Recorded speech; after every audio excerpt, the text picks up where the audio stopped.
on quick, because people heard that, and so did the game warden. They're gonna be there. So what would happen is they would throw out the dynamite, the boat ahead, there'd be a boat coming by with nets, and they would get it, and then the fish, they would take off with it upstream, and those people that were left would come to our house here, and they would hide in there until they made sure no police or game wardens were going to come. So I got to hear a lot of conversation I probably wasn't supposed to hear. But with the fish that they got, Ace Albertson didn't just do this to make money. They would put the fish that they got in the back of his pickup. They knew every individual in Central Addition who had a single parent raising some kids, someone who didn't have a job, someone who could not work, someone that just had nothing. And their first stops with their truckload of fish was at those places. And Ace, who didn't have, a lot of education, was still smart, knowing that people are proud, and they have pride. So he pulled, and I interviewed Jerry Harper. He used to be a relative of mine, and his mother, Eulalie, they lived in Central Addition, and Roy. And Roy was not able to work very often. Ace would pull up in front of the house and he'd say, Eulalie, I'm selling these fish today, but man, look at these are so small, I can't sell these. I don't want to throw them away. Would you take them if I just give them to you? Because you'll be helping me out. Because he knew they didn't want to accept a handout.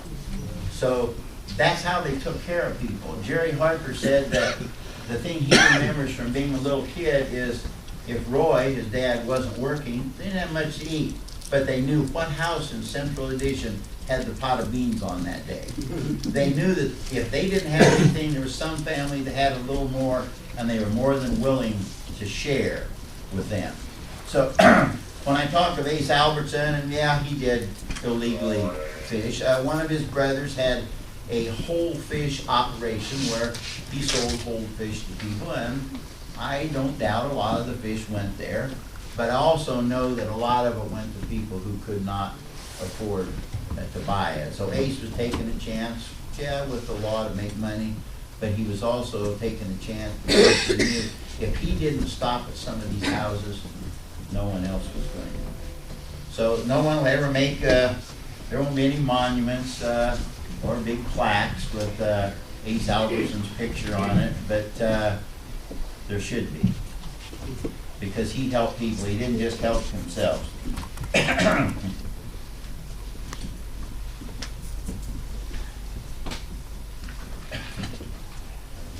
Well, the bad part of Central is you can't talk about Central Addition if you don't talk about the floods.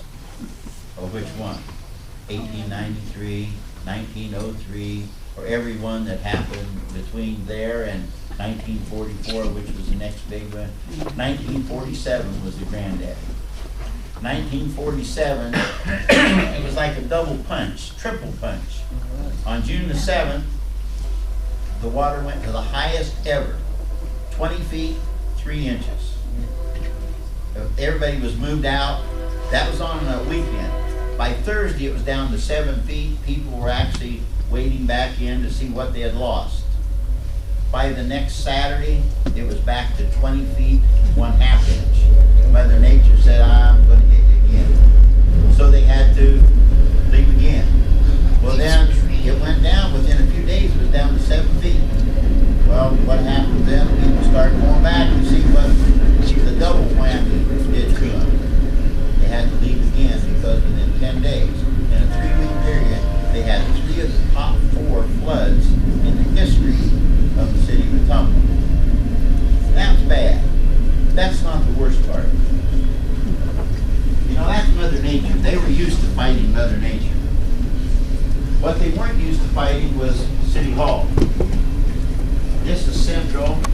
You see here, it's kind of a levee along there. You see right here where the water's coming through? That was to protect the downtown. And you know how that hole got there? The mayor ordered the levee blasted.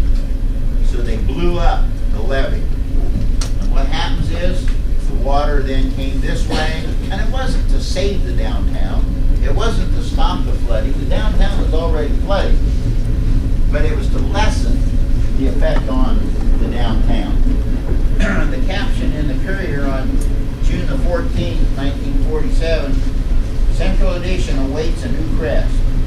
Water-soaked Central Addition lying between the ruptured diversion channel and the main stream waited today to again become the principal course of the Des Moines River. And so the waterworks is shown in the upper right.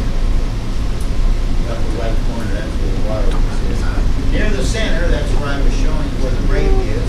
Near the center is the part where the race levee was blasted open last week to reduce the threat to the business district. So the people in Central Addition, how would you feel if you know we fight this every year?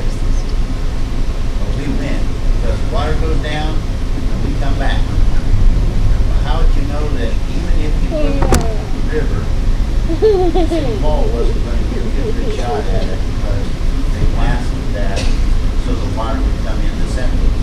Now, Judy Krieger was a long time editor of the Courier, and she wrote an article in that 60th anniversary article, and she said, when the levee broke, Central Addition was obliterated. And that's correct. But I'm not looking at just the physical part. I think the mental part of the residents of Central Addition at that time was the people, because they knew. Look what happened. Joe Griffin, he was the Red Cross disaster chairman. On June the 9th, just one day after the high flood, he said, now is the time to settle the Central Addition flood problem. Once and for all by permanently closing that section as a residential area. Well, that's probably the right thing to do. I wouldn't say it right in the middle of the disaster. I think I'd really go to say, hey, let's don't let them back in. Because you're looking out there and you're losing everything, you know, and you're starting over. That's what it was. Well, Joe Griffin, he was an attorney, he was a partner in Griffin doing litigating, and he did really see his wish done. So everybody moved out. Oh, I'm telling you about Ace Albertson. Well, in the 47 flood, Courier had asked him to take them for a ride through Central Addition. And this is a short article. It was on June 24th. It was right after the third crest of the river. That even Ace Albertson has difficulty finding his way around Central Addition today. Ace, sometimes referred to as the mayor of Central, conducted a Courier photographer on a tour of the area Monday afternoon. With 5 feet of water covering the lowlands, the trip was made by boat. Not a soul is living on the island in the southwest section of the Cumberland. As the boat moved up Newton Street, having been launched from a point west of the Milwaukee Junction, Ace would look around and scratch his head. Well, I'll be darned. I wonder what happened to Ray Milhouse's place.